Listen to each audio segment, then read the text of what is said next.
ঐক্যবদ্ধ হতে সহায়তা করে, রাষ্ট্রকে শক্তি যোগায় এবং বাংলাদেশি জাতীয়তাবাদ হচ্ছে সেটা নিয়ে আমি কথা বলার চেষ্টা করেছি। আর আমি শেষ করছি এখানেই। আমি শুনবো প্রধান বক্তা এবং বিশেষ বক্তার কাছ থেকে। আমি যখন লেখালেখি করি এই জায়গায় তো বাংলাদেশ জাতীয়তাবাদের বিষয়গুলো নিয়ে যখন আমি লিখি, আমি সারা দেশের মানুষ আমাকে অনুপ্রেরণা যোগায়, সবার দিকেই আমি চিন্তা ভাবনা করি।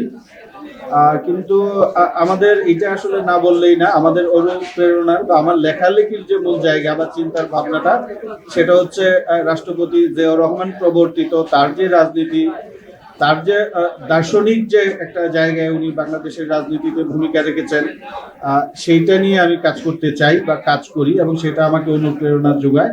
আর অবশ্যই মঈন খান স্যার, রিজভী ভাই আছেন, ওনারাও আমার অনুপ্রেরণার জায়গা। কারণ আমি যখনই একটা কিছু লিখি ওনাদের কাছ থেকে নিয়মিত ফিডব্যাক পাই, বলেন আমাকে যে এই লেখাটা ভালো হয়েছে বা এইভাবে লিখলে আরো ভালো হতো, এইভাবে লেখা যায় কিনা।